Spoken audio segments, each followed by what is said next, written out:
Dun, dun, dun, dun. Dun, dun, dun, dun. Hey guys, this is Ocean. I wanted to draw, but my drawing skill is at this level, so I'm doing it on PowerPoint.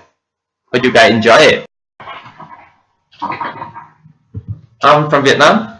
I used to live in Singapore for 7 years, and during that period, I had opportunity to deal with Thai people in regular basis. I had chance to travel to Thailand several times for my business trip. Currently, I'm in Australia for my education. Thus, in this video, I will reflect on some of the challenges that I face in this three countries, my solution, as well as what I should have done better to deal with those challenges.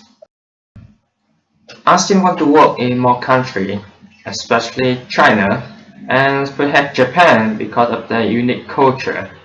I do not know much about Japan culture, so in this video I include some of the tips that I should follow if I want to work in Japan. Singapore. Working there is definitely great.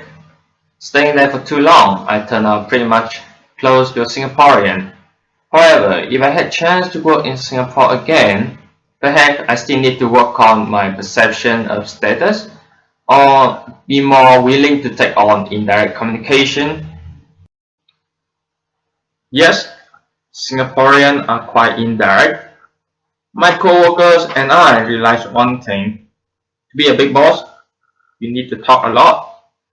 My director can talk more than 2 hours continuously, and she's nothing compared to the CEO who can talk for more than 4 hours. I rarely challenge the big boss, but it's very difficult to listen to them as well. They like to talk about many things out of the topic before the main matter, and in many cases, I was there, but my mind wasn't there. Even though I did my job pretty well, I had done my homework before the meeting, but because I did not really speak up in this meeting, a lot of people thought that I wasn't passionate, I wasn't aggressive. Personally, I felt confused and a little bit upset after this meeting as well. According to Grossman, Singaporeans tend to talk about various factors before coming up with the main point. Therefore, I should be more ready to participate in long meeting, long discussion, and I should be more willing to challenge authority as well. I may feel that it's rude to challenge them that way, but they do not feel that much. And one of the good psychological solutions for me is to explain the reason before coming up with the main idea.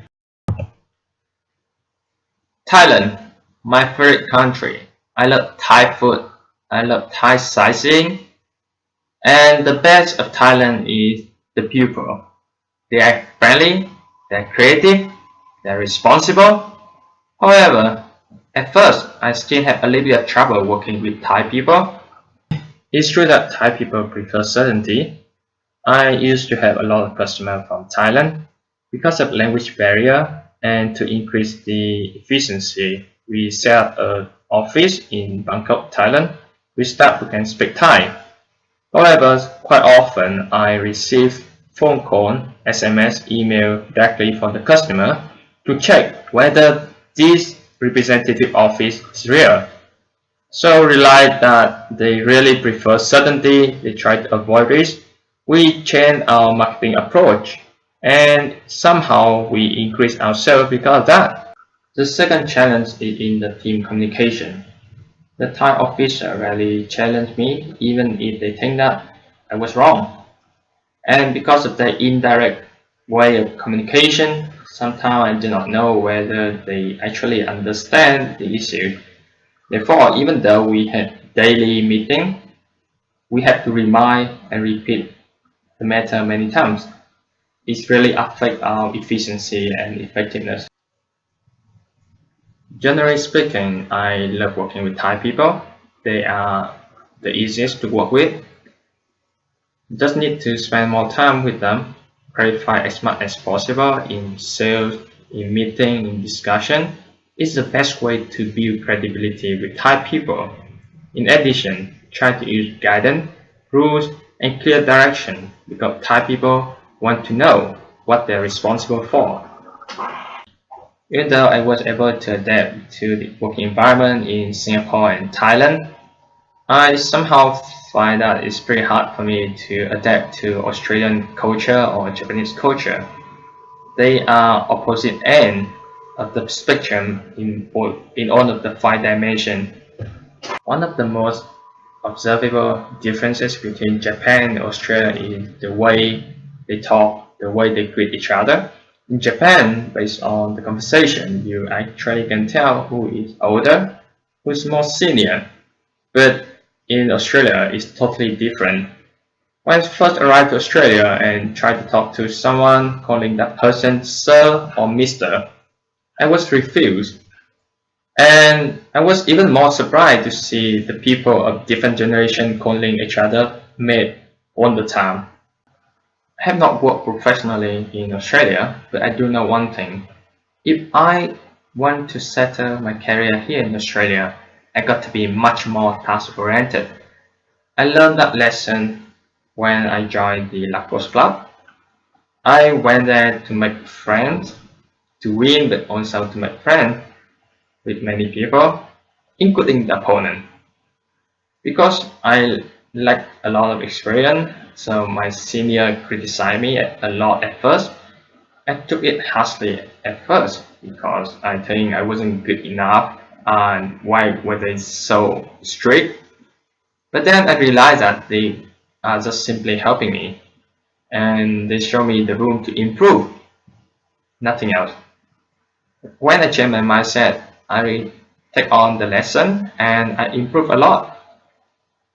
Australian people focus on the problem, so if there any feedback, it's not a complaint from them, it's just feedback.